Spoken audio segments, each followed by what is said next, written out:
Joey, hey! Joey, hey! Joey, hey!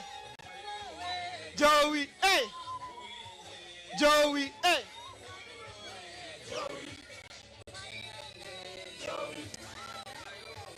Joey, hey!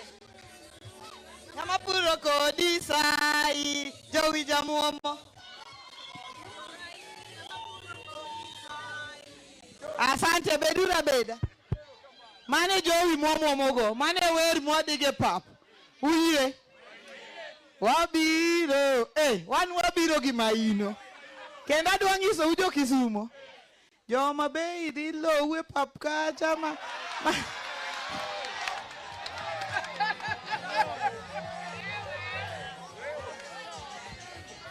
Jo.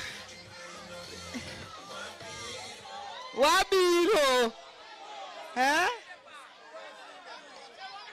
Upano nyayombo joma be ye paucha. Uparo kamano.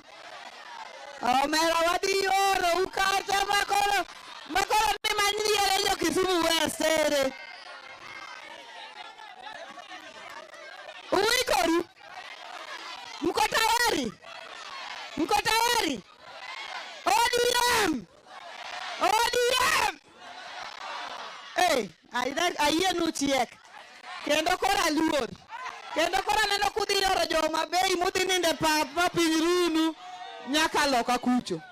Wach matieko go. Burani ing'iyo gi piny mangima. We mondi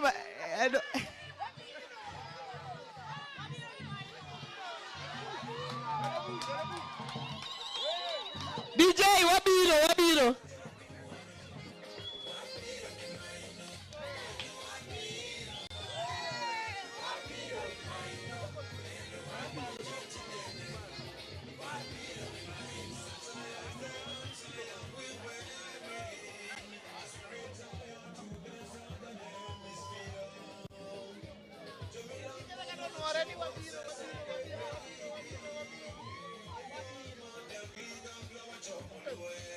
Wachomo lweny.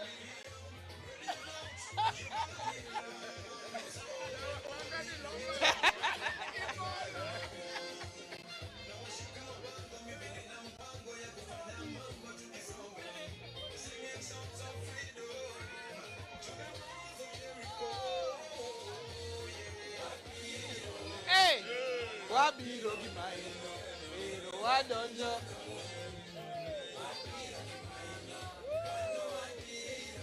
Kisumo wabiro!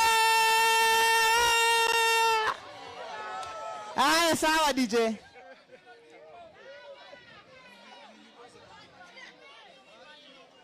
This burani ene miluongo ni make or break.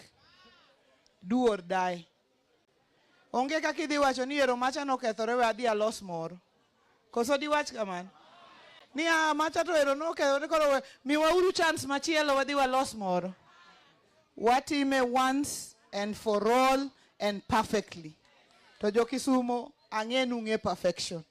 Perfection ulo wae. Gik mitimo gi nyadhi bu ulo wae.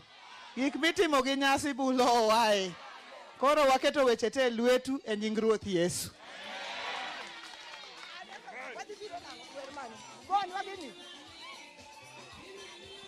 Rita ne music. Chungane uru jiswa kakudhi biro bwana.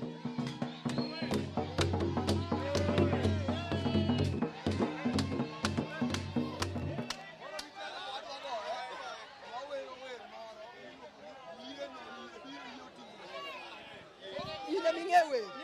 Yile yebira yetingona. Aya wawer. Aya wawer. Yeno ye marauma ye kalo yeno ye marauma ye kalo ye marauma ye kalo yeno ye marauma ye Kisumu es ye marauma ye kalo yeno ye marauma ye marauma ye kalo yeno ye marauma ye Yeraila ye marauma ye kalo Yeraila ye marauma ye Yo buru ye mara buru ye mara uma ye kal ye mara wanga ye mara uma ye kal ye mara diso ye mara uma ye kal ye mara diso ye koro kalo ye kal ye mara diso ye koro kalo ye kal ye rasa ye mara ngogo ye kal ye rasa ye mara ngogo ye kal ye no ye mara uma ye kal ye no ye mara uma ye biro ye mara uma ye kal ye no ye mara uma ye kal hey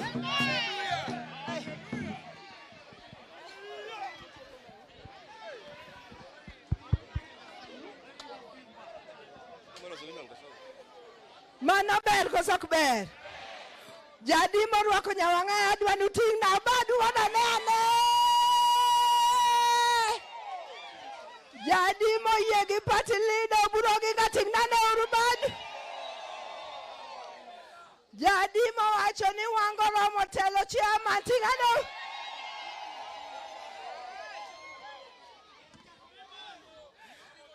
Jadi mowacho ni chairperson ok nyal wuotho nono.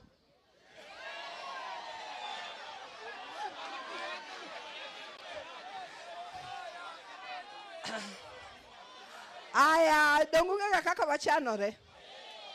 Mokwongo adwa ni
where now petrol and diesel is approximately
approximately 214 and 242 shillings.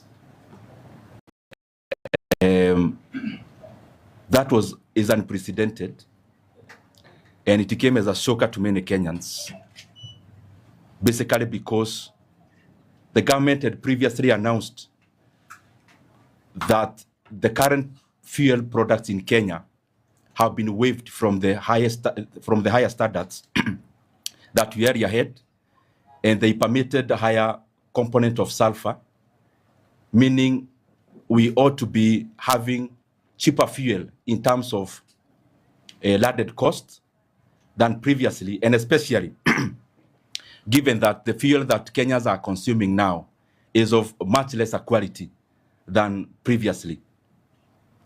It is also important for us to know that the VAT that was reduced by government last month has not been felt by Kenyans because, as we are all aware, VAT is calculated as a percentage of the landed cost.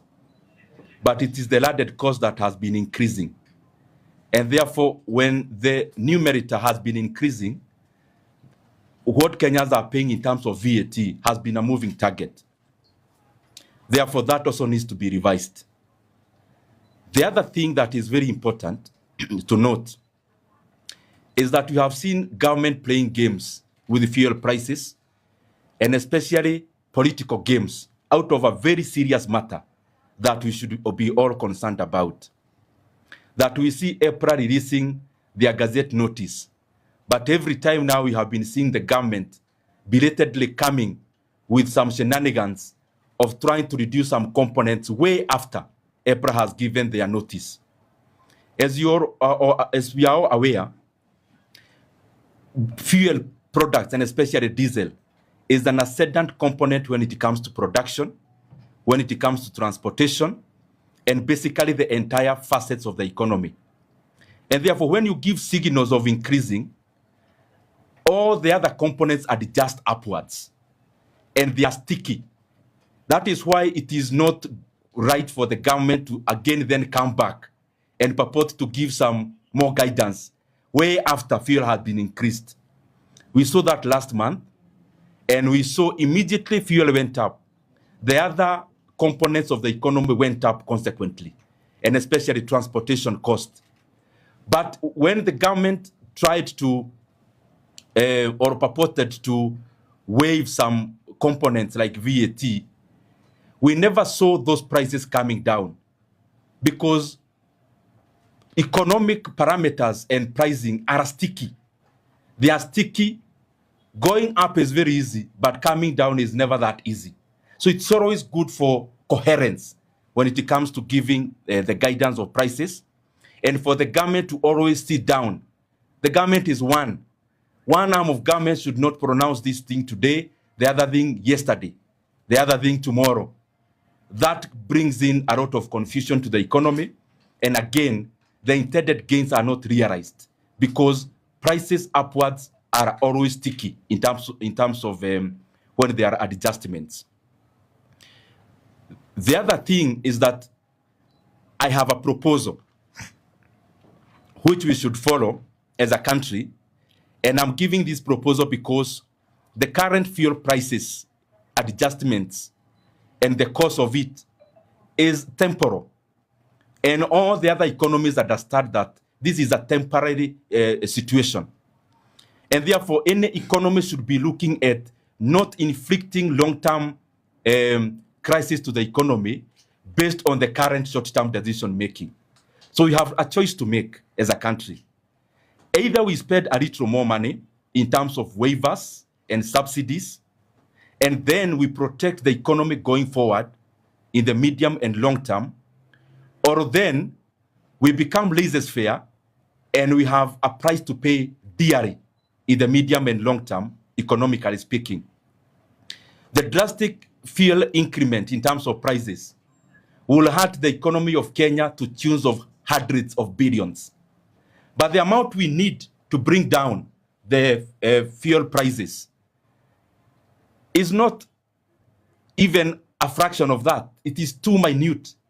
And therefore, I believe that we should be looking at seeing how we can reduce the fuel prices, now so that we arrest many other issues, including inflationary pressures that will be inevitable. And this is the proposal that I have, and which is easy. One, the amount Kenyans pay at the pump for distribution and margins of importers of fuel and retailers and wholesalers is around 22 shillings.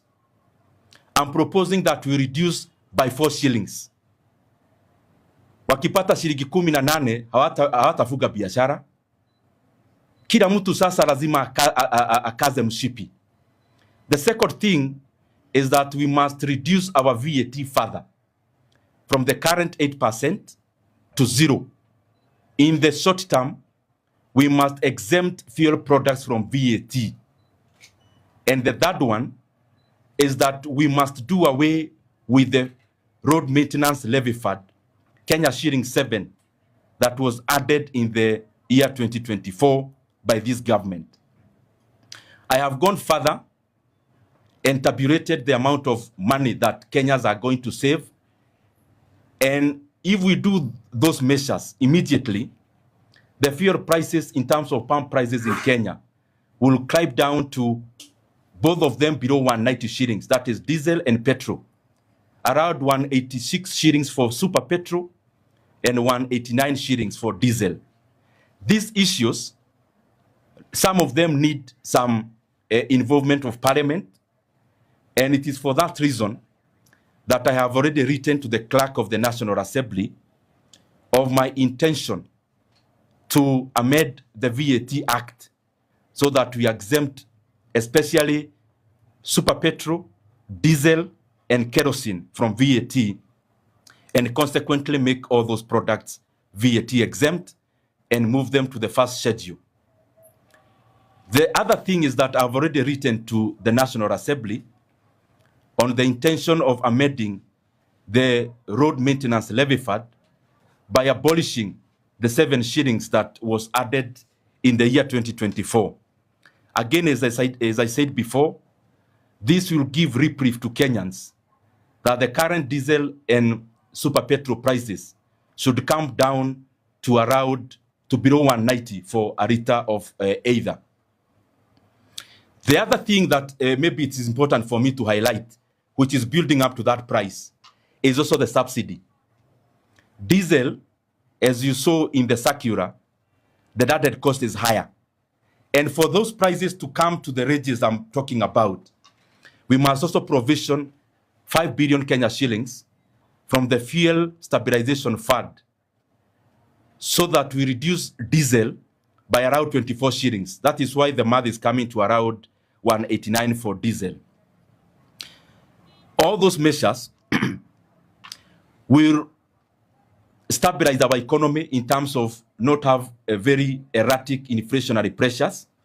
And also we are going to have some stability in the medium and long term. Failure to do that, the price will be too high for our economy to bear. I also want to highlight 2 more things. One is that Kenyans are already complaining that the fuel products that are currently in the country seem to be adulterated diesel and adulterated with paraffin. Even when I sent this communication, I have received a lot of communication from Kenyans, clearly stating that the quality of fuel we have in Kenya, that clearly somebody is making a kill out of adulterating fuel products to make profit. I also want to request our leaders. This is not the time to make money out of the misery of Kenyans. I have been stating this and I want to repeat again. The G2G arrangement, Kenyans can now clearly see that it is a scam at best. And I want to state here again, the G2G arrangement is a kiosk for senior government officials. The same people you see claiming to reduce this or that are the same people who are the owners of G2G. In fact, 75% of the imports of fuel benefit our leaders directly. I'm requesting our leaders, now it is time to tame your greed. Kenyans cannot accommodate global supply shocks and also accommodate your greed at the same time. One has to give way for the other. And you must give way. The greed of the G2G cabal must come to an end now, because Kenyans can now see that fuel in terms of global prices was lower in 2022, yet Kenyans were paying cheaper at the pump. And there was no G2G then. Now when there is G2G, which supposedly we are lied to that it has any benefit to Kenyans. When we have G2G, when we have cheaper global oil prices than 2022, prices in Kenya are unprecedented. Finally, I want to request my brothers and sisters from the media, do your analysis on the regional oil prices.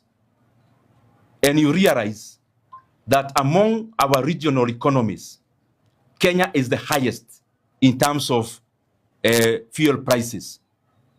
Uganda, that uses our port, is selling both super petrol and diesel cheaper than Kenya now. Tanzania, they are selling cheaper. Ethiopia, super petrol and diesel is actually below 150 shillings for both. In Ethiopia, Rwanda is also cheaper than us. That landlord countries are now selling fuel products cheaper than us. And then, as usual, we come to face the people of Kenya and blame our road network. Who should actually be charging higher? The economy with a more vast road network, or the ones that need to catch up? I think it is the ones that need to catch up. So these reasons we keep giving to Kenyans every time we evolve a lie to a bigger lie. Unfortunately, figures are not on the side of lies this time round. Kenyans are demanding that the government must do something about fuel prices. That the composition of taxes, levies, and margins, of course, you know, it's the same people in government who are taking off with it. That amount is close to 100 shillings per liter of super petrol and diesel. Because taxes and levies, we are talking about close to 75 shillings, and then the rest around 25 shillings in terms of distribution and margins. That the landed cost, for example, of super petrol is below 120 shillings. So the government cannot come and purport what we have seen some government officials purporting. Oh, global oil prices. We all understand that. You don't need to lecture us about that. We are talking about the close to 100 shillings in taxes and levies and margins. That one the government can do something about. And that is what we are demanding they must. Therefore, they must not frustrate my proposed amendments to the VAT Act and RMLF. And to my colleagues, the members of parliament, Kenyans will be watching who is on the side of Kenyans and who is against Kenyans. I'll actually initiate a process where members of parliament will sign either they support or they don't, so that Kenyans can clearly see who starts with them at this moment of crisis. Otherwise, thank you very much. Na ningetaka niseme kwa Kiswahili kwa ufupi.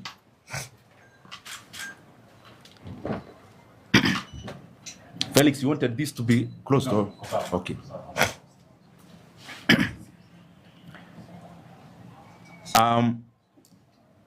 Nataka niseme kwa ufupi kwa Kiswahili. Wakenya wameona jana ya kwamba EPRA wametoa mwongozo wa vile bei ya mafuta itakuwa hapa Kenya. Na tukaona bei ya mafuta imeenda juu kupidukia. ya kwamba sasa petroli ni kama shilingi 214 na tumeona diesel imeenda over 240 shillings. Na tumesikiza watu katika serikali wakisema mambo ya global disruption, na Wakenya wanaelewa hiyo hata kuzidi wao.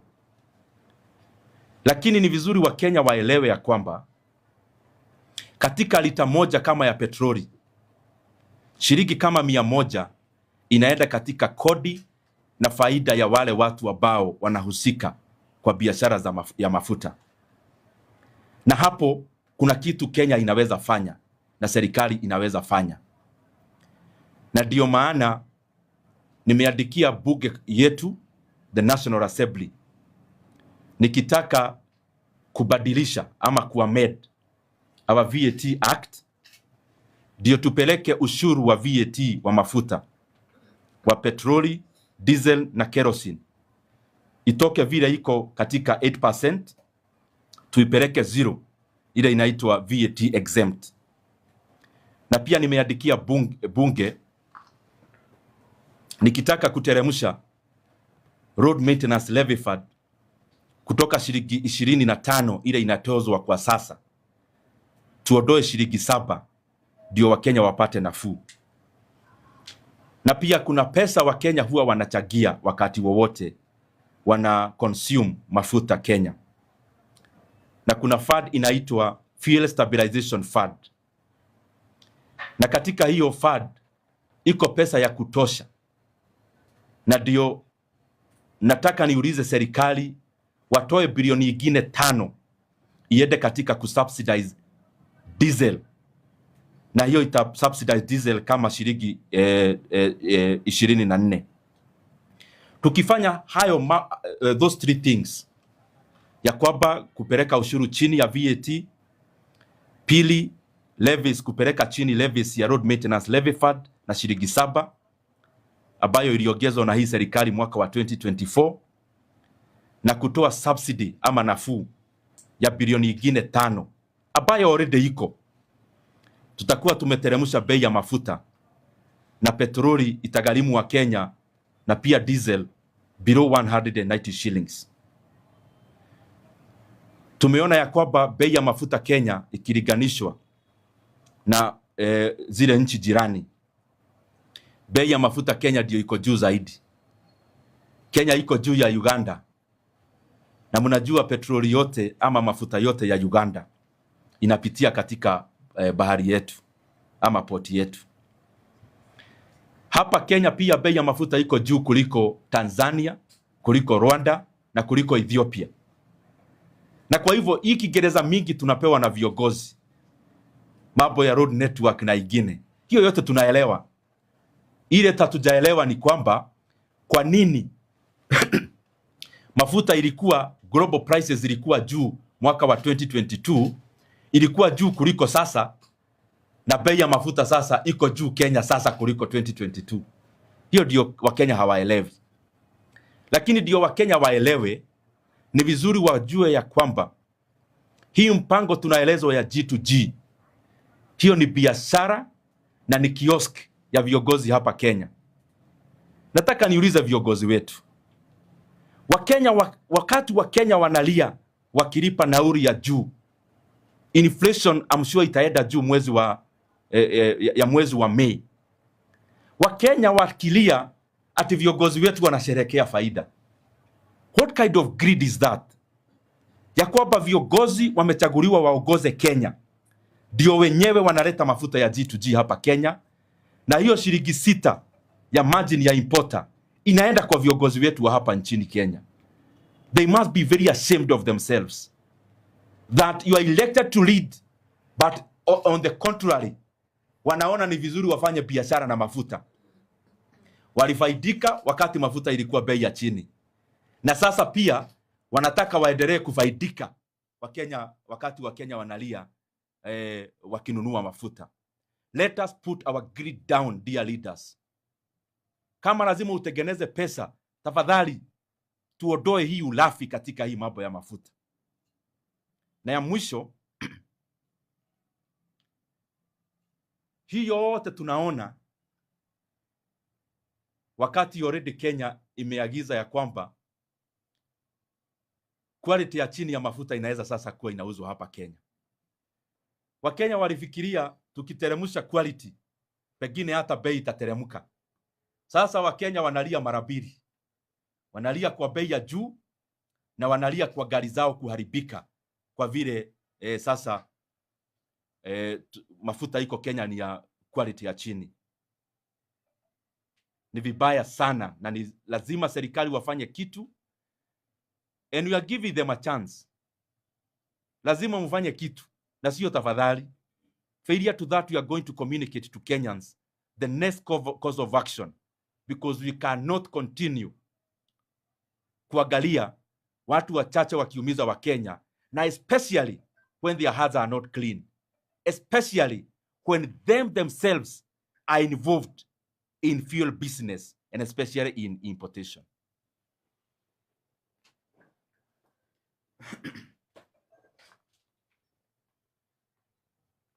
Wengi wa Wakenya, mheshimiwa, wangependa kufahamu hawa ambao unawataja, unasema wanahusika na wanafaidika pakubwa katika biashara ya mafuta.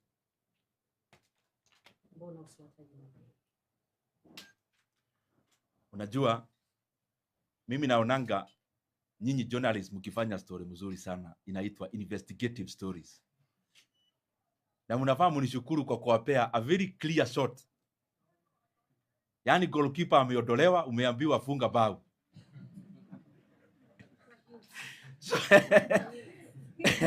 Watu wanahusika na mambo ya mafuta, hata nikiwaangalia uso mnajua ni nani. Na hao watu hao peke yao ndio wameenda Turkana. Ile mafuta tulikuwa tunafikiria ni ya kufaidi watu wa Turkana na wa Kenya, pia huko wameenda na wakaiba yote, wakanyakua.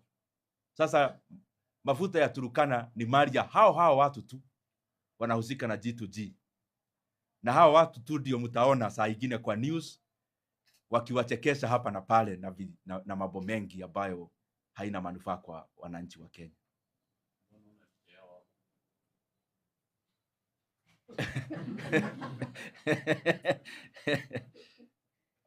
Yes. Kumbe mnaelewa mambo yote. Yes.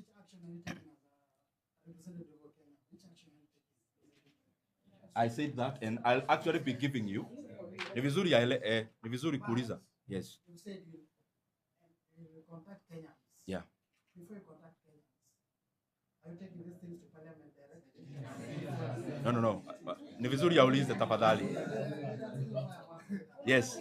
Ndugu yangu, nilisema ya kwamba already nishaandikia bunge na nitawapea barua ya kwamba nataka kuamend the VAT Act Cap 476 ambayo itateremsha VAT hapa Kenya from 8% to 0, making it tax exempt, especially in the medium term.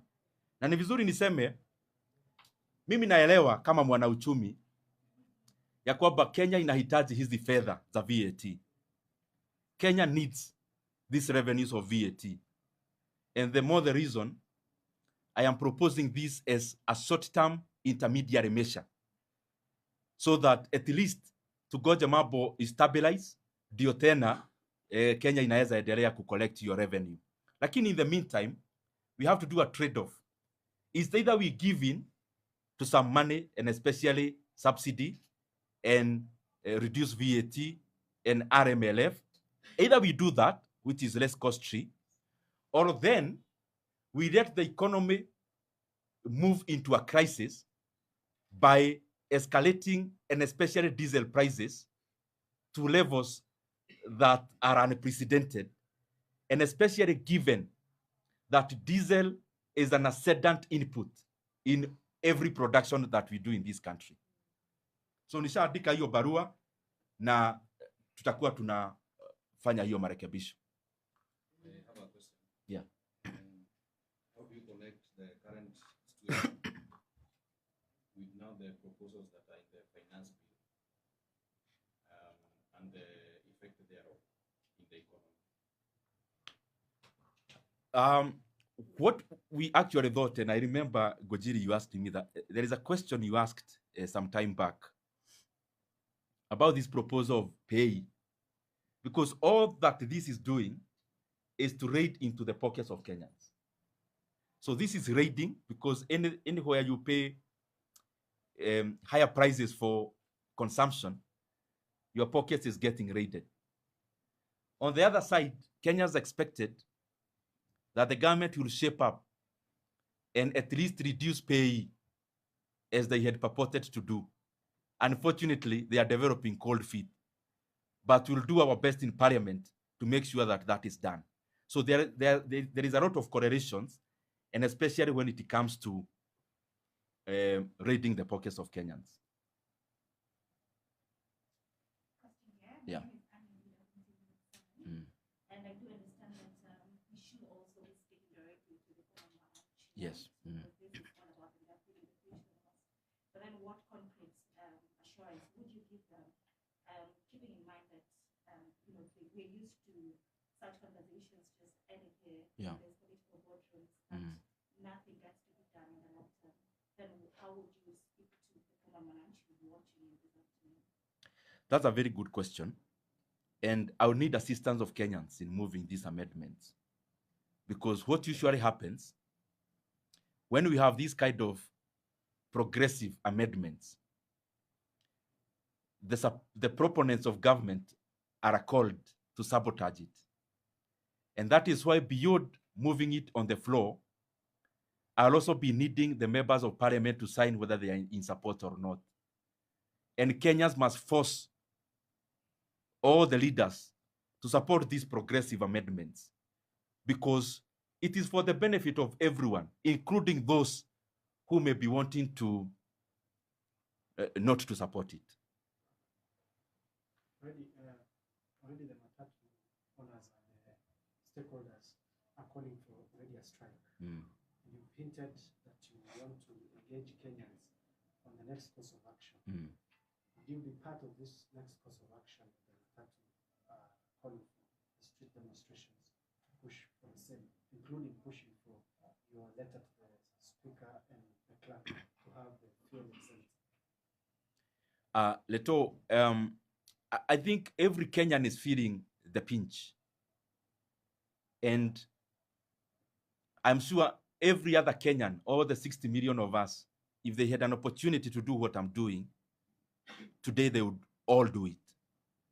And that is why we come out to do exactly this as the representatives of the people.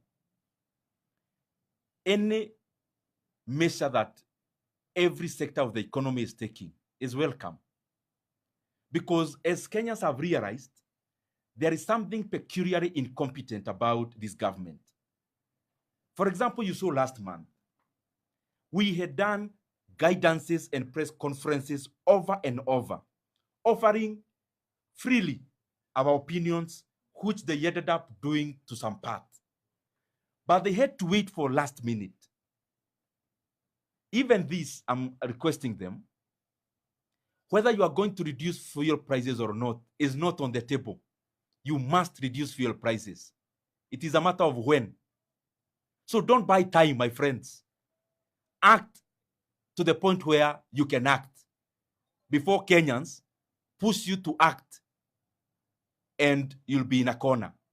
So hawa watu wa serikali saa ingine wanakausha kichwa, lakini unakausia nani kichwa? Wakenya wagani unakausia kichwa sasa? Muite mkutano ya dharura, murainisha wabunge pale bunge wa support hizi amendments, kwa sababu Wakenya wanaelewa bunge sasa ni mtu mmoja anapiga simu, maneno inafanyika. So huyo mtu mmoja anampea nafasi, pigia watu yako simu huko bunge, they must support these amendments, and we are not begging, na sio tafadhali, because in the meantime you have to lower fuel prices. We goja bana, mbona unakimbia sana Leto?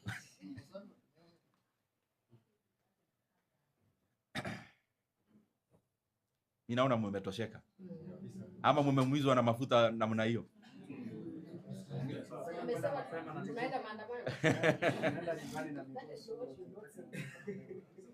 No, we are going to announce what to do. Yeah. Yes. Okay, nimalize.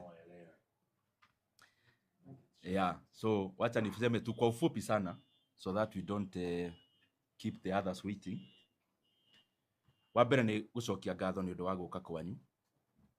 Na Akenya ni marakarite muno ni undu wa kuona muthenya wa ira ati thirikari gutire handu irameciria ati thirikari irenda kuongerera kana ni irongereire already bei ya maguta ati riu petrol yumage ciringi 214 na diesel makiria ma ciringi 242. Iyo niyo bei kana kuongererwo kwa bei ya maguta na njira ria nene muno tuonete kwa kahinda karia tukoretwo April kiruta wira ucio. Na ni wega Kenya mamenye bei ya maguta Kenya niyo iguru muno kuringithania na mabururi maria maturigiceirie. Bei ya maguta Kenya iguru gukira Uganda, na Uganda maguta mao mothe mageraga guku Kenya. Bei ya maguta iguru Kenya gukira Tanzania, gukira Rwanda, gukira Ethiopia na mabururi maria mangi mothe nginya matari iria ya kurehe maguta na meri. Ni tondu maguta Kenya matiri goro ni undu wa ati maundu macio turerwo ma maguta thiine wa thi. Ni ati hakuhi ciringi 100 riria Akenya marariha maguta-ini ni magoti na faida iria irariyo ni aria makoretwo kana makoragwo biashara-ini ya maguta. Makiria ma kana besa ta ciringi 75 ni magoti na ingi kindu 25 ni distribution margins kana faida iria ikoragwo ikiheo aria marahusika na biashara ya maguta. Na ni undu wa gitumi kiu ndiraheana mendekithia matatu maria makurehe bei ya maguta thi na niguo Akenya matige kugirika. Undu wa mbere ni nyandikiire bunge na ndirenda tunyihie VAT Kenya kuma 8% ithie 0 kana igoti ria VAT kare indo ciothe kana fuel products diesel, petrol na kerosene. Undu ucio ungi ni ndirenda thirikari irute ciringi bilioni 5 maheane subsidy thiini wa diesel niguo diesel igiagie raithi.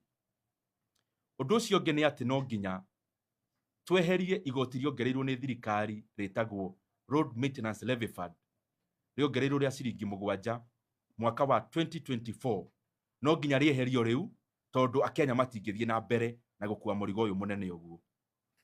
Na yo faida ya andu aria makoragwo makihusika maundu ma maguta meherie ciringi 4 hari mbeca iria ni faida yao ni tondu gaka ti kahinda kandu gukenerera faida riria Akenya aria angi maragirika. Na tweka maundu macio ni tukurehe bei ya maguta thi. In fact mangika maundu macio diesel na ni proposite uhoro ucio diesel gukorwo kiuma ciringi 187. Sorry, super petrol igukorwo kiuma ciringi 187 nayo diesel igukorwo kiuma ciringi 189. Na maundu maya already ni nyandikiire bunge maria marabatarania gucenjio kwa watho niguo twambiririe mitaratara ya gucenjia watho wa kurehe bei ya maguta thi tondu twarekereria maguta magie na bei ino ya iguru muturire ni ukurituhira andu aingi muno na andu a Kenya oriria aingi ao already methi riu ningi marenda gukinyiririo the makiria ni thirikari na tutigwitikira uhoro ucio hanike. Na wa muico uhoro uyu twiragwo wa G2G wa andu kurehe maguta kuma Saudi Arabia na United Arab Emirates. Akenya ni wega mamenye ino ni biashara ya nene ya bururi na nio mararia faida riria andu a Kenya mararia thina. Gwenda kuria tongoria itu gaka ti kahinda kandu kuiga nda ciao mbere no nginya mweherie ukoroku maundu-ini maya ma maguta ati ciringi 6 iria mu Kenya arariha iretu ati import margin ni mbeca irathie muhuko wa tongoria bururi uyu wa Kenya no nginya manyihanyihie muoyo ũcio tondu gaka rĩu ti kahinda ga kwĩyenda, nĩ kahinda ga gũthaitĩra andũ a Kenya tondu nĩ kahinda materĩgĩte kuona hĩndĩ ĩngĩ. Erokamano, tuende hapo. Yes, tuende.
On numbers, the Kenya shilling 7 for RMLF. Honorable Ndindi, Yes. I don't want to disrupt you, but you know you are appearing before us with proposals for us to consider so that we come up with a legislation that is helpful to the economy. So I would propose that you don't display arrogance to the members' questions. Just propose these solutions, and we will. At the end of the day, this committee is supposed to, adopt resolutions which will be good for the economy. But if you begin to, talk down the members, then it means you are not expecting these members to adopt your resolutions. I think spend more time persuading members. They will be able to, adopt the resolutions for the sake of the economy. Please proceed. Chairman, I'm well guided, and if you note the way I answered Honorable Kainan, it is exactly the same way he asked question. If you replay the question of the Honorable Member I'm replying with the exact same demeanor. So, going to the issue of RMLF of 7 shillings, and the Honorable Pukose insinuated that the money has been securitized. Yes. Yes, okay, now. This is the house, I have a lot of respect for my good friend. This House of Records, you are aware, all of us are parliamentary practitioners, and the Honorable Ndindi Nyoro is an experienced legislator. When you appear before a parliamentary committee, basically which is an extension of the House, you are expected to abide by all the rules. And therefore, whereas in your appearance, in your responses, you attempt to respond to what a particular member has asked, your obligation is to the entire membership, not to that particular member. To that extent, I request you, because really everything here is unanswered. It is going to be historical. Our brother here, and times change, positions change. Kenya remains. He was our chairman. Tomorrow he may be the Minister for Finance. The other day, because the age is on his side, he may be something even bigger. We must be procedural. Procedural does not mean you are being the mean. So I expected you to say, when I ask a question as a member of parliament for Elders and as a member of this committee, the answer belongs to the entire committee.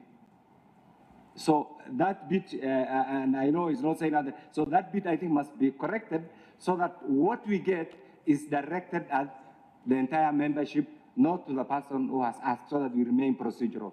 I rest my case, Chairman. Chair, just on a point of order. Yes, Vice Chairman. Chair, I'm not satisfied with the response about my question, because you know, there is what we call evidence-based. And the reason why I was asking is that this is a global phenomenon. From my point of view, even as a medical doctor, we've had outbreaks of Ebola, you've had outbreaks the other day of Corona, yeah? And we borrow evidence from other areas on what they are doing.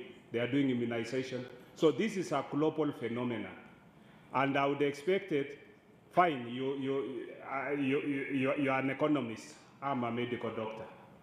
I would have expected this has not happened anywhere. These are my original proposals, and that would be satisfied, that it has not been done in any other country. I would be satisfied with that answer, yeah? But because once you know, we must be able to respect each other's professions. I cannot, if it's an economic question, I'll ask you. If it's a medical question, I'm the expert on that. I'll be able to advise you. So I was asking, just as a layman, where has this happened? These proposals you are coming up with. They look brilliant, but where are they coming from? Are they your original, or you've copied them from somewhere else? That's the question. Thank you. So, Honorable Ndindi. Yeah, I think the point raised by the Honorable Kainan is valid, that you are responding to the committee. The questions are not for the individual members who ask them. So please desist from responding in a manner like you are trying to, to respond to the questioner. Let your feedback be for the benefit of the entire sitting and the entire committee. Thank you. You can proceed. Yeah, and I'm well guided. It was just the atmosphere that was there before, and I'll try as much as possible to be objective. But I also request you that even in the asking of the questions, we also be objective. Honorable Vice Chair, these are my original proposals, but there are other countries that have done something about oil prices. Many of them, I just highlight a few. A country like Zambia, they have done something around VAT, and others. However, I have only read that qualitatively. The reasoning for this, Honorable Pukose and Chair, is that the proposals, where you may need some evidence-based, it is a place where you may not be able to quantify. Now, my proposals are quantifiable because it's only purely about money. It is either money, forfeiting money, or spending money. And that is the reasoning, members, that I didn't find it fit to borrow these proposals from any other country, maybe piecemeal, but not holistic. Yes, they are my original ideas.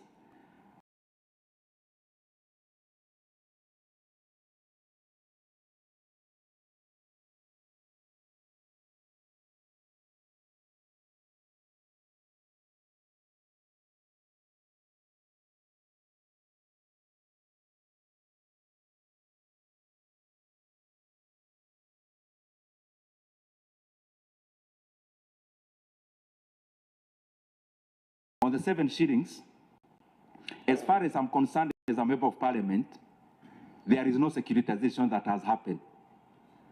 Point being, I have asked for these details myself in terms of documents. And as we all say, parliament is a house of records. I have done that as a member of parliament to seek for the details of securitization. I would actually request, if this committee has any document on securitization, they actually share with Kenyans. However, I have gone further because I knew this may come up. I have actually also written to the clerk of the National Assembly in terms of reducing excise tax and duty by Kenya shilling 7. So if there is a handicap in terms of these 7 shillings, there is a fallback position. Yes, Ndindi, you have been doing very well. Since you came, I think you did. But now, to the extent that you are suggesting that that securitization does not exist, I think that you have moved from a factual appearance before us to a political side. You are sliding to a political side where now you want to start doing politics. I want to persuade you that you continue the same stretch you started, where you are focusing on the facts and the details of how we can help the oil crisis. If you suggest that there has been no securitization in the country, you know that is politics, my friend. So I think, please come back to the stretch of presentation you have been doing, where you have been giving us factual facts on how we can resolve this crisis. Please come back. Honorable Chair, the thing is actually important. If, for example, today I purport that the country has allocated 1 trillion Kenya shillings to the education sector, I'll come to the budget and pull the allocation. Honorable Chair, with all due respect, the issue of securitization, I have done so. So I'm not even purporting. I have asked Parliament to give me any document there is about securitization. However, even if we are to jump that bump, the RMLF is 25 shillings. I'm proposing for a cut of 7. Assuming we'll get the documents of securitization, there is still 18 shillings remaining in the RMLF. So that's one arena. The other arena, which I have actually done so by writing to the clerk, is that we can also explore excise duty. So that if RMLF has been hedged somewhere or used as collateral, then there is a fallback in terms of excise. There was the issue of, Honorable Chair, of the Kenya shillings 10. And to use your words, because Chair, allow me also, because talking is just not listening, is also feeling. The Chair said, and actually to use his words, don't you understand that the Kenya shillings 10 that was talked about in Nairobi, there is an extra 10 shillings that was talked about in Mombasa? Honorable Chair, Honorable Pukose, through the question you asked, I understand fully and completely. Subsidies are given monthly. That is why money is provisioned in the monthly basis. So when I start and say today that the diesel prices will be lower by 10 shillings next month, the base is always before the subsidy. And that is why I say that it was not clear whether it was additional. I have, Chairman, before appearing here, I have gone through the communications, both in Nairobi, as it was made, and in Mombasa by government. I never found the word additional. So if it's 10 shillings is still there as we talk. Because subsidy is given monthly. It's not a law that we make that we have brought down the fuel by 10 shillings. It is money that is provisioned every month from the Fuel Stabilization Fund. So I hope we are on the same page. Whether it is additional or we are persisting with the current 10, only the government can clarify. Honorable Nyakundi, why I never chose to do it as a bill. precisely because it was not my choice. I wrote to Parliament. Parliament chose this route, and I'm happy with it because probably it's shorter. Because as a bill, you know, it will be a money bill. I'll still come back here. And I know the kind of program you have around this time. Honestly, as the budget committee, I don't think you'd have time for money bills at the current timelines. So I would then have to appear before this committee after June. But that was not my decision. I wrote my proposals to Parliament. It is Parliament that chooses the most efficient path. The issue of 7 shillings RMLF, the same answer that I gave. In terms of confidential fund, Honorable Nyakudi, maybe you had pre-programmed the question to ask me before I presented. Ndindi, the question about that matter was I overruled it. I ruled it. So I don't don't comment about it unless you have something on it on your own production. No, I was just saying maybe he had pre-programmed the question to ask me before even I came. Maybe that's why he asked. I never mentioned that word anywhere, okay. But it could be part of my proposals. So, thank you. So, members, I think we don't need to take a lot of time. I think we have had a very good conversation. I think I want to make my final submissions. Matia and Honorable Ruth. Honorable Ruth, let's start with you. Thank you very much, and I would like to say, through the chair, to say that it's very commendable that you are actually looking for a solution for in a situation that is actually really affecting us as Kenyans. But on the 7%, on the 7 shillings levy, I am of the opinion that yes, we do use it for road maintenance, and I don't know whether it's not there or it's there. But I was thinking of something that I would have wanted you to tackle. How about on the Petroleum Development Levy Fund? Because I think that Petroleum Levy Fund is one that actually we should consider even more than how we want to consider this reduction of the 7 shillings of the fuel maintenance levy, because that one has been there and is one that actually has not been used, and I don't know how it's being used, and I think it's something that we need to tackle. The Petroleum Development Levy Fund, I think is one you should consider. I would also want to talk a bit more of the G2G, because as it is, and I'm not saying that I'm against anybody, I hope I'm just saying what my mind is that when we have a fixed price like we do on the G2G, is actually making us have a higher rate than if we, and you know, the fuel prices actually fluctuate.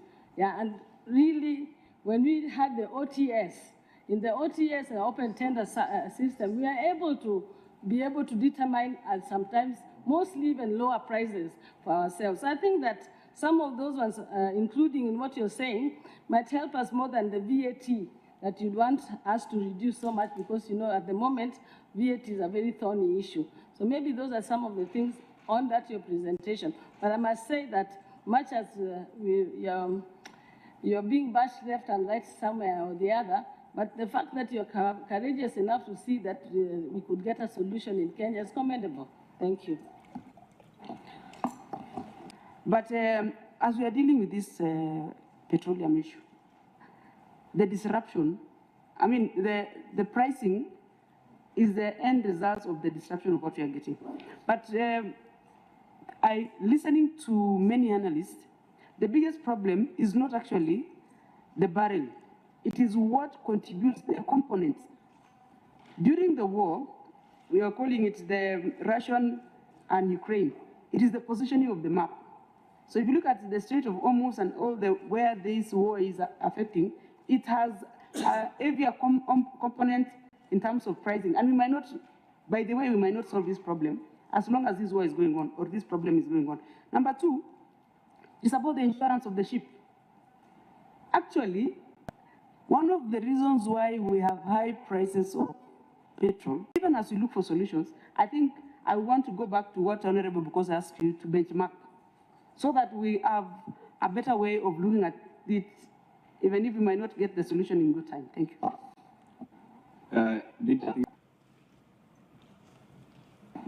Oil away from paraffin, kerosene, Have you thought about reducing these levies on the electricity?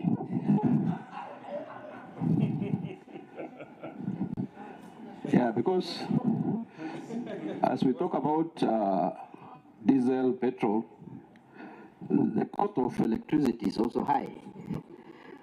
And I'm tempted to believe that you are not talking about it because you are personally a beneficiary of the output from Kenya Power. Thank you. Members, I think let Ndindi respond to those questions, then I'll make the final submission. About this proposal is a good proposal, but I wanted to hear from our good friend, Honorable Ndindi Nyoro. If we reduce these 7 shillings, already we have some contractors who are undertaking the project in the constituencies.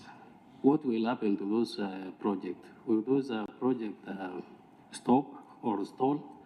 Because you have told us that this project can be done by domestically funded sector, but even those domestically funded sector, we have already some commitment to the contractors. What will happen to the currently committed project?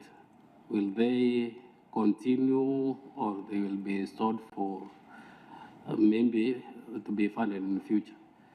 Thank you, Chairman. Yes, Ndindi, you can respond.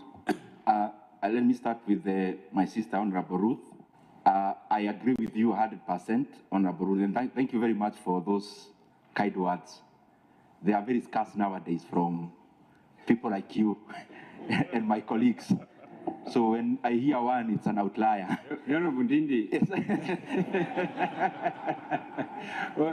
What do you mean? The political space has been taken over by opposition. Those united opposition, where you belong. So what do you mean? Are you not part of that team that is very vicious?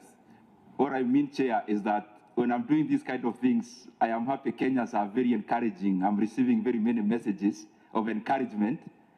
But to hear some from my colleagues are very rare. And that's why I want to recognize Honorable Ruth for that. And also other members who have commended me privately, like Honorable Naisura.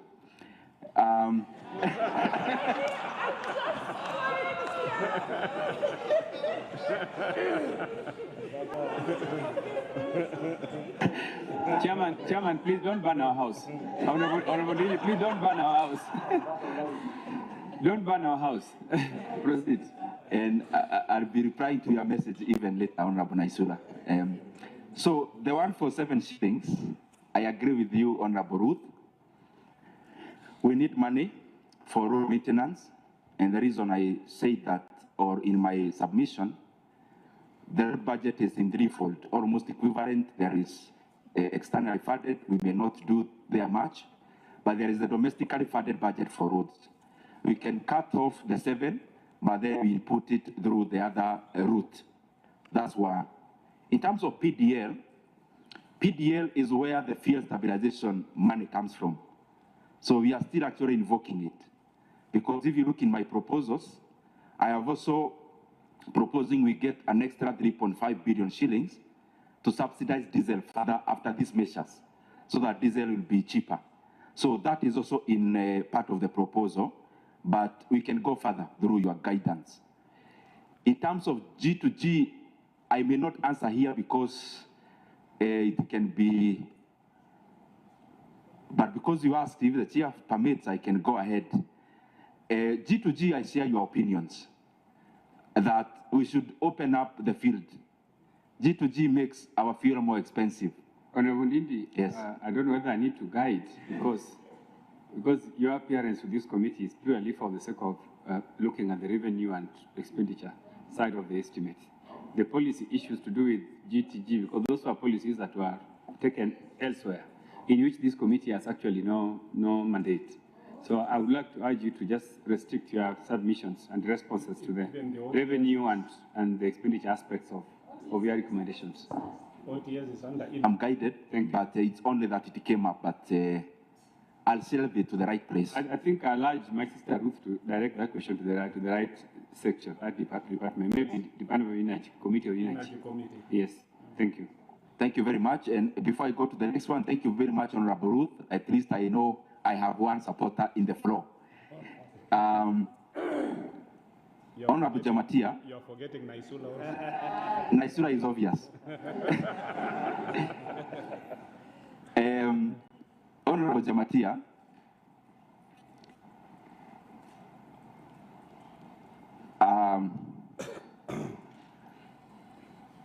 the solution that we are giving is surprising.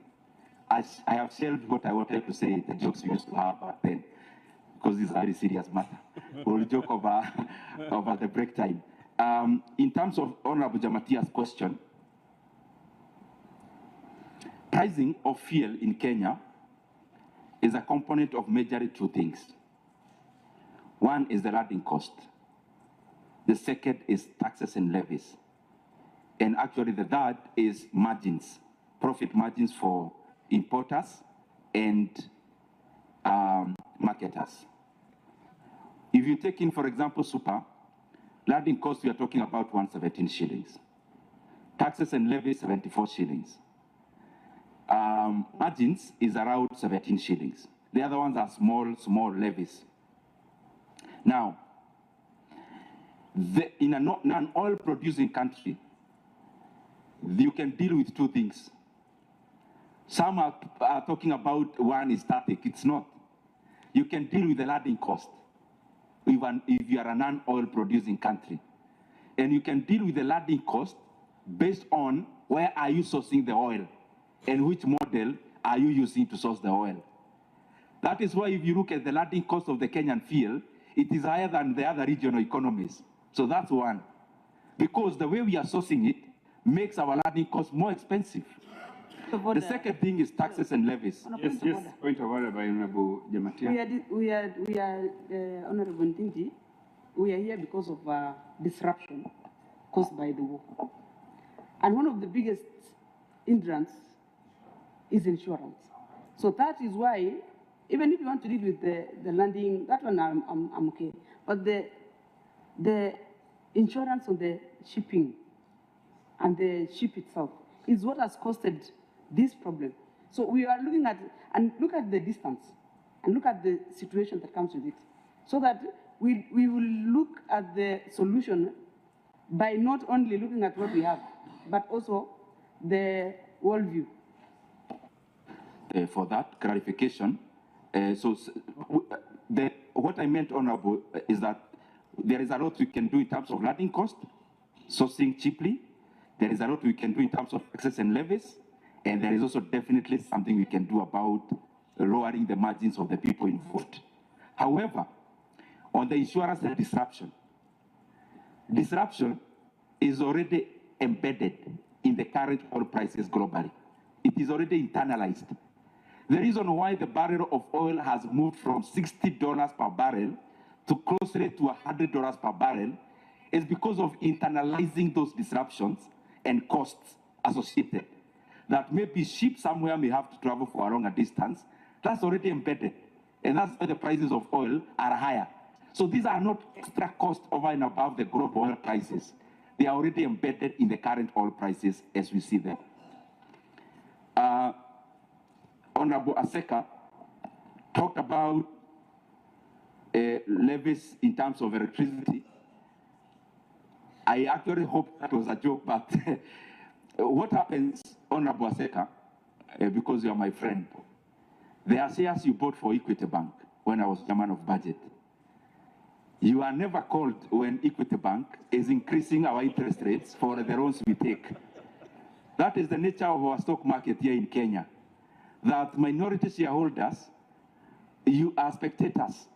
I am neither a director nor nothing. And also I call upon all of us here as members of parliament, let's love our country. Instead of making money and hiding it in Dubai and other havens, let us invest in companies here in Kenya without hiding our identities at the nominee accounts. And I read that talk. We inspire our capital markets by showing Kenyans that we have faith in our country. We may not have faith in the government, but we cannot lose faith in our country. Chair. Our Chair Emeritus, you support the VAT on electricity. You support electricity on levies, EPRA levies. You support forex levies. You support delivery levies, inflation levies on electricity, but you don't support those levies on oil.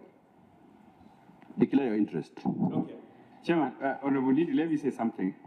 Maybe just to reframe this question the way I understood it. I believe and I'm persuaded that the reason why you are here is to look for solutions so that Kenyans can have can lower their cost of living. That is one. You want Kenyans to have affordable fuel. So would you want Kenyans? Would you not want Kenyans to also have affordable electricity? Yeah. Why do you want Kenyans only to enjoy cheaper fuel but not cheaper electricity? This is something that you would consider, given that the prices of electricity is going up. Would you also try to give us solutions for that? Thank you. You can now respond. Chairman, to answer it with the same words that you asked, I am glad that you have given me so much responsibilities as members of parliament that I can deal with all the matters that affect all our constituencies. I am one of the 290 members of parliament, and I am glad I'll do even the one for electricity if none of the members can do it. However, the way I got the question from Honorable Aseka was actually a banter in terms of, it is out in the public domain, I have some shares in Kenya Power. It is in that length that he asked. It's not actually about electricity. It's my being a shareholder in Kenya Power. And I threw it back to him because he's also very intelligent. Now that you have shares in Equity Bank and they increase our interest rates, do they consult you, Honorable Aseka? Secondly, I was just trying to say that minority shareholders, and I am proudly one in Kenyan companies, is that we do our research and buy shares, but we don't do that as majority stake shareholders where you have to be involved in the running of the company. And I want to say this for avoidance of doubt. I am very proud to be part and parcel of our capital markets. Not just Equity Bank, even other listed companies in our NSC. So that all of us as leaders should know that our economy needs whatever small resources that we have. Instead of hiding our money in tax havens in Dubai and elsewhere, we grow our own capital markets. And we don't hide our names at our nominee accounts. We actually buy through our names. I am proudly so. However, on the part of electricity, I think just like any other Kenyan and as a legislature, it makes all the sense. However, Chairman, just 1 minute. I would seek that members actually take time so that we don't become superficial. And it's not in bad faith. I'm just trying to look for the solution. In terms of electricity pricing, we need to hit the nail at the head. The current situation of Kenya, the electricity prices are higher in Kenya than most in the region based on one thing. And that one thing is called cost of production. You have Kenyan producing electricity at a third of what some of the IPPs are paid. IPPs are independent power producers. And as you all know here, these are politically connected individuals who own these companies.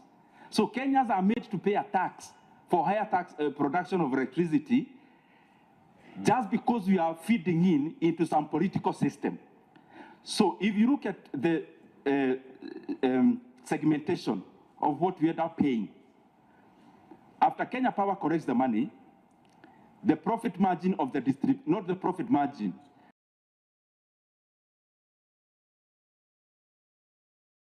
out of 100 shillings, their revenue could be around 20%. Most of the money goes to producers.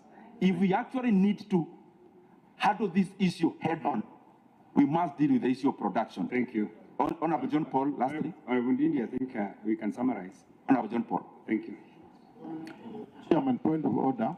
The question which is being raised is that area of electricity as a need also, that is what my Honorable Aseka is raising. Do you see it as a need to have a reduction in prices of electricity, or you are only seeing the need to reduce fuel and not electricity? I think, Honorable Ndindi, that matter has been answered comprehensively. I want to propose that you respond to the question by Honorable John Paul, then I make my final submissions, then we close. Thank you. I would request you just half a minute on Honorable Secretary General's question. I see the need of electricity. I have answered it exhaustively. Maybe that is the pitfall of having premeditated questions, which were made before I came, so that we have to ask them even when they are answered. Honorable Ndindi, Honorable Ndindi again. That is very unfair. That is very derogatory because this is Parliament, and I believe that Kenyans have elected their representatives to come to Parliament, and they are here to represent their members. So there's nobody who is being sent here by any other force other than their voters. So I think that one, I believe you've gone out of the stretch. So members, can we agree that this is enough, that you've done enough sufficient submission? Oh, sorry. Lydia, I think we give you less than a minute so that you can close. Thank you very much. Honorable John, 7 shillings. We need the roads. Honorable Ndindi, please finish. Just proceed. On the contractors, Okay, now I'll give you time. I'll give you some time later. Let him respond to that question. Okay, Honorable Kenan, ask your question. Please use the microphone. What we have in this procedure, you may not see the need today. The answer here might be of evidential value at a date and time when you don't even anticipate, because this is a house of rules. So mine is purely procedural. If in your wisdom, as the chair, and you enjoy delegated authority, like that of the speaker, you have had my good friend imputing an improper motive on the member of Tongaran. And superficially, you have asked my brother here to desist from that route. What I expected you to do at this juncture is for the withdrawal and expansion of that particular statement from the proceedings of the committee. Otherwise, you are our chair. Thank you. Honorable Kenan, you know the speaker does not have eyes. The speaker does not see. So I agree with you. And persistently to use the word premeditate. Didn't even go to school. We can't think. Listen. We sit here to premeditate. Honorable Chikati, I agree with Honorable Kenan that he has noted his eyes on that particular pronouncement by the Honorable Ndindi. Honorable Ndindi, please, on that aspect, could you kindly withdraw? Honorable Chair, when I came, Honorable Nyakudi asked the wrong question for my presentation. The question of electricity has been asked by the 4 members, and I have actually answered. And therefore, it leaves me with no other alternative than to think, as I had been briefed before by some of you, that were questions premeditated for me. And therefore, I can't withdraw an obvious thing. Honorable Ndindi, you know that is parliamentary. And that would cause us to disrupt this sitting, which we really need to close in a way that it was started. So if you insist on, using unparliamentary language on your colleagues, respected colleagues, because these are members, I want to again persuade you to at least give his elector some respect by, removing the insinuation that he was given questions to come and ask you. I don't think that is the right position. Please withdraw that one, then we proceed. For the respect, let me paraphrase. Honorable Chikati, I had answered the question. And therefore, I will withdraw the previous assertion. Thank you. Thank you. Now you can respond to the question by Honorable John Paul. Honorable John Paul was about 7 shillings, which I've also answered, about having contractors on the roads. I have, and I want to repeat here again and again, there is no document anywhere in Parliament about securitization. So we read it on news just the same way other members read it. Secondly, RMLF is 25 shillings. I'm proposing 7. There is still an 18 shillings remaining. So there is a lot of room. Very lastly, Chair, because I think these are my closing remarks, I want to thank you very much for this opportunity to have appeared before the Budget and Appropriations Committee. And also, I want to also to underline that you are all colleagues and I respect every one of you. And even in the start of this discussion, I was just trying to answer the questions based on the temperatures that had been thrown to me. But I'm glad that at the end of the day, we have been able to listen to each other and to hear my objective proposals. I request you, members, I know many times we are divided politically based on where we lean, but I want to request you, this issue of fuel is not just affecting the people of Kiharu. It is representing the people of the entire country. The issue is about the trade-off. We let the prices go up, they spiral, they affect the economy, or we do something about it and arrest the cost of living going forward. I beseech all of us that we start on the side of Kenyans. We look for solutions to lower fuel prices because it is possible and it is still in our purview. Thank you very much. Thank you very much.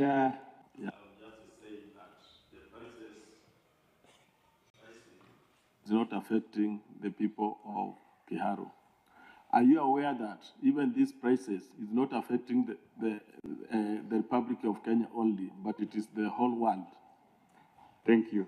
Honorable Ndindi, I think that is how can I say? So what I wanted to say, Honorable Ndindi, is that I have looked at your proposal to us globally in terms of the effects it will have on the revenues, projected revenues.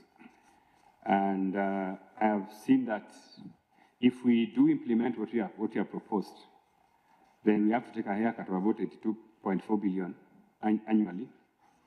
And in 6 months, we have to take about 41.2 billion. This would mean about 2.8% of our projected revenue that we are going to lose. You have been the chairman of budget and you know the process of coming up with these estimates, which actually starts very far from the sector meetings, sector working groups, and etc. And to this extent, I want to tell you, because you've been going through the BPS and all this, I want to tell you that there is really no place for us to cut.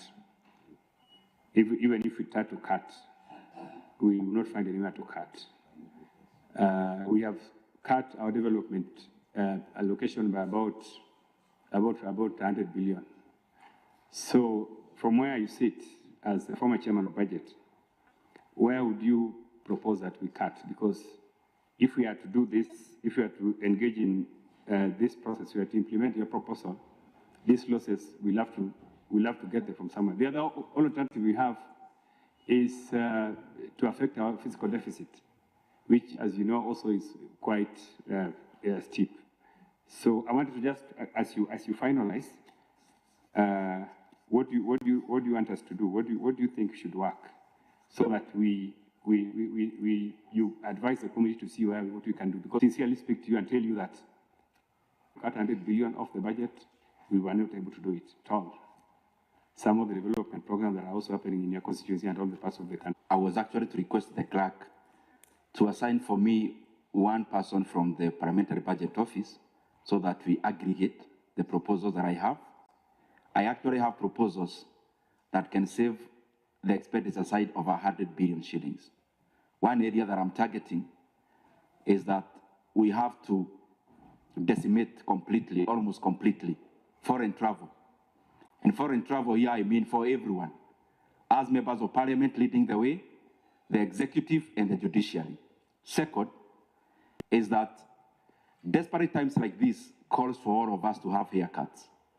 And therefore, Honorable Chair, it will not be proper for me to name the other two without saying that the same constituents being affected by oil are the same that we serve.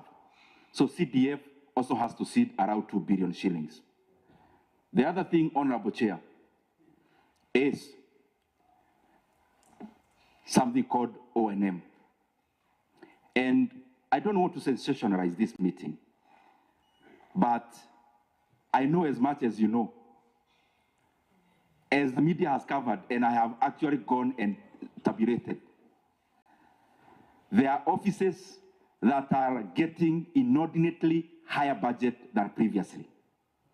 Our leaders, the top offices, namely State House, has to also lead the way. The last one, where we can get flesh, fat without even cutting the flesh, leave around the bone. Chairman, as I look at you direct in your eyes, because you are brothers, you know areas in the budget that has gotten increment of over 25% this financial year alone. And because I don't want to sensationalize, I'll hand over to you specifics. I have actually tabulated over 100 billion Kenya shillings we can save out of the expenditure side. And you know what I'm saying. But if you want me to go direct and name it here, I'll do that. Honorable Ndindi Nyoro, thank you very much for your submissions. I will await I will designate budget office to sit down with you to see if those proposals you are making would make sense to this committee. Otherwise, I think members, you've listened to Ndindi Nyoro. I think the best thing now we'll do as the committee is to retreat back and look at those proposals and then maybe vote on them and see which ones we can carry the day. With members of budget committee on any proposal that you have. Thank you. The meeting is at. I will update you guys. Okay. Yeah. Are we coming back? No. Let's go for it.